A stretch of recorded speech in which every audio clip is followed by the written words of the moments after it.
All All right. right.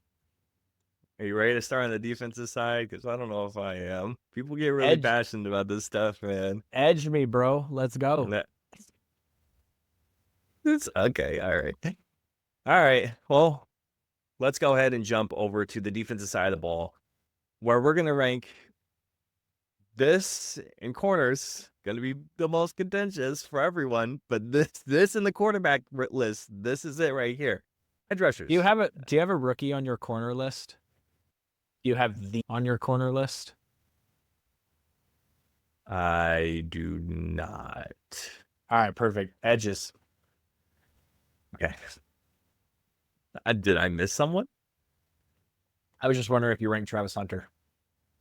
Oh, no. Okay.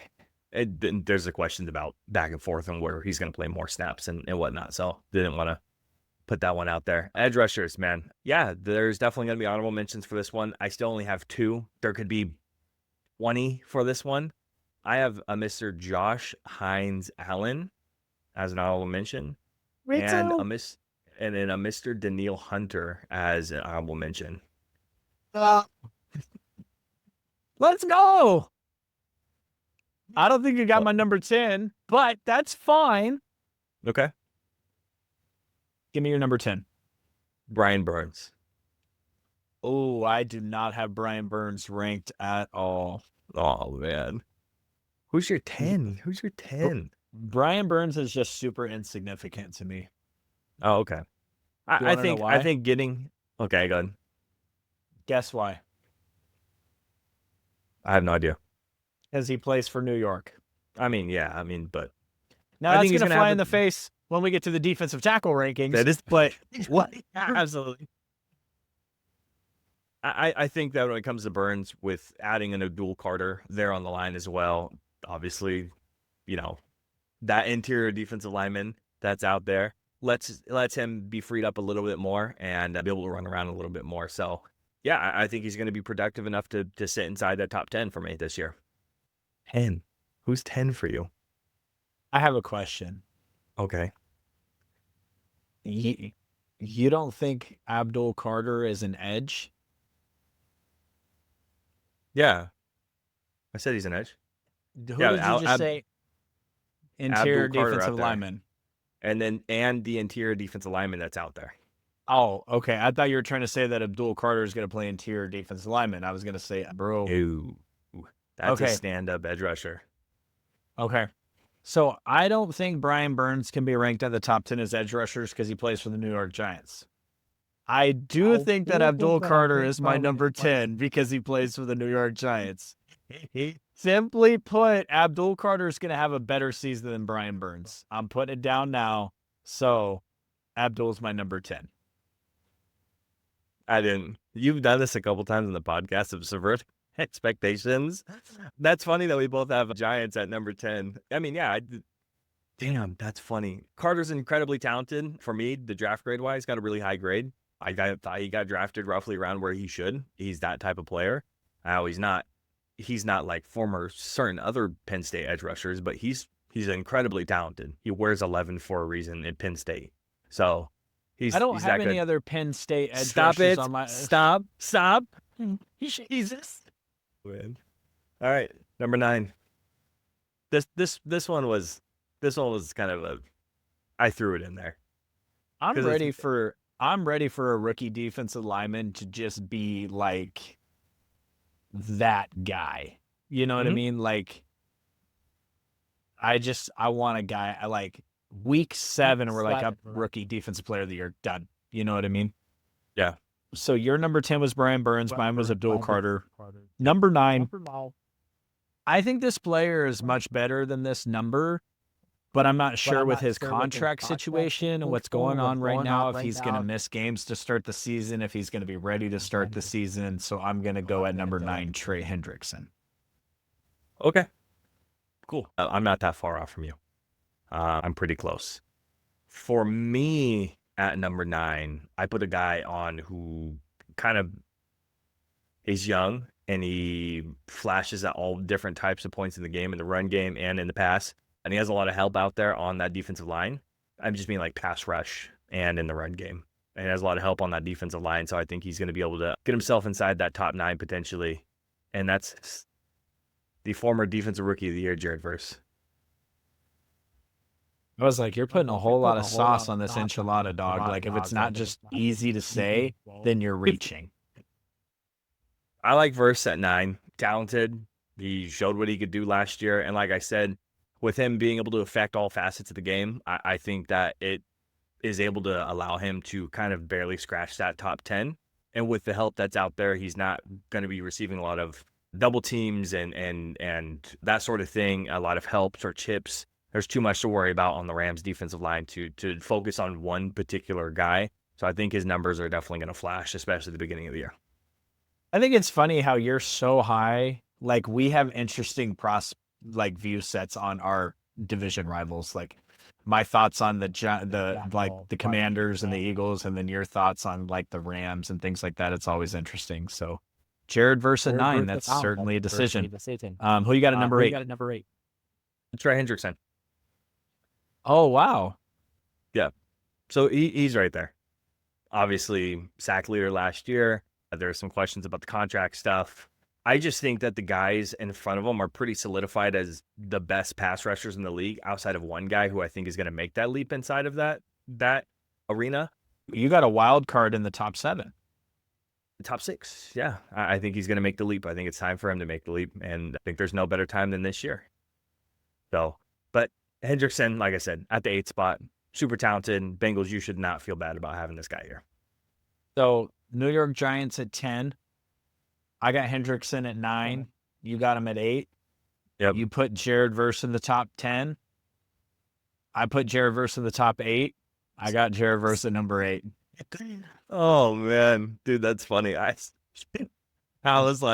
like, what is he doing? I'm like, really, Verse? I was like, we both love Verse. I'm like, we were on lockstep on Verse like all year. Draft process, the whole year we were on it.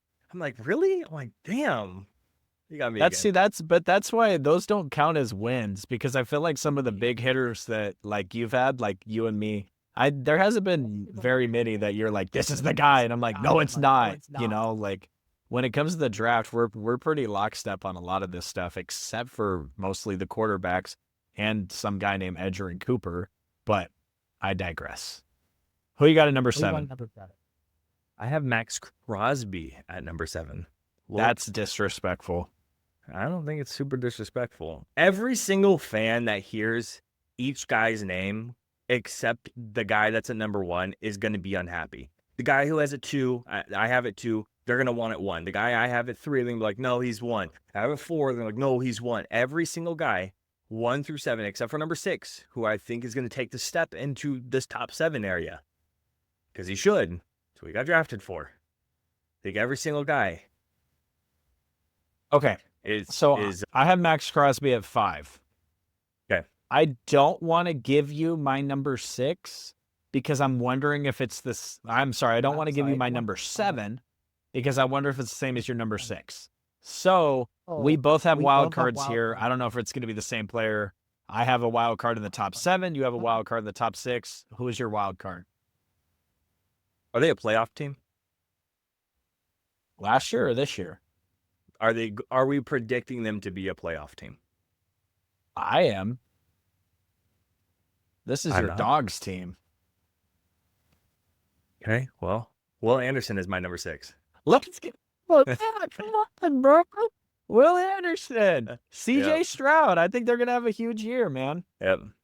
Like I said, it's time for Will to make that leap inside of this elite level company, because you mentioned every single guy here in the top 7. Those names are synonymous with defensive player of the year candidates.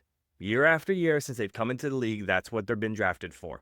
Will Anderson, he's the next guy to take that step up to start his conversations inside that defensive player of the year. I think this is the year to make the leap. At number 6, I have Nicholas Bosa.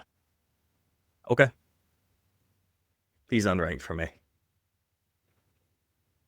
That's incorrect, but that's okay. Oh, man. So you have Will Anderson at 7. You have Nick Bosa at 6, obviously. Nick Bosa is ranked on mine as well. Number 5. Yeah, hold on. Just curious. So the guy that was third in pass rush win rate and fifth in total pressures is not a top 10 edge rusher this year. Who are you talking about? Nick Bosa. Oh, no, yeah, he's on my list. Oh, I thought you said he was unranked. Yeah, I was messing with you. Yeah, he's on my list. Of course he's on my list. Oh, okay. He's not even at number 5. Like, what the fuck? You got Brian Burns on this list and not Nick Bosa? Did I hit my head? I know the 49ers were really bad last year, but I'm pretty sure I went off on like 7 rants last year about how I don't give a shit about pressures anymore. I need this dude to sack the quarterback because all he does is pressure. But I got Bosa at 6, and you have Will Anderson at 6. I got Maxx Crosby at 5, and you have Mr. Parsons at number 5. My thought process walking into the top 4 is the guys in the top 4 comfortably affect all facets of the game. They are involved in virtually every play. And as good as Micah is, there's times where Micah goes unnoticed. He kind of disappears off the map every once in a while. Running at him is usually a pretty good strategy. That's where he's weakest. He's this high because his pass rush ability is that good, but he doesn't get any higher because the guys in front of him affect the game every single play. Every opportunity they get, they affect it in multiple ways. That's my thought process at him for the 5 spot. So, considering the fact that you can run right at him and he does disappear from time to time, why is he ranked higher than Maxx Crosby for you? Because his pass rush ability is just that. I think it's on that level. It's on the level of all the guys in the top 1 and 2, 3. If not better. It's just the reason he doesn't get put inside the top 4 with the upper echelon guys is because of the other stuff. I got Micah at 4. Okay. And so I dropped Bosa out and you drop Micah out, it sounds like. That's anti-homerism. Shouldn't it be reversed? And I have Bosa at 4. Okay. Who you got at number 3? Yeah. Coming off injury, Mr. Hutchinson. Agreed. Yep.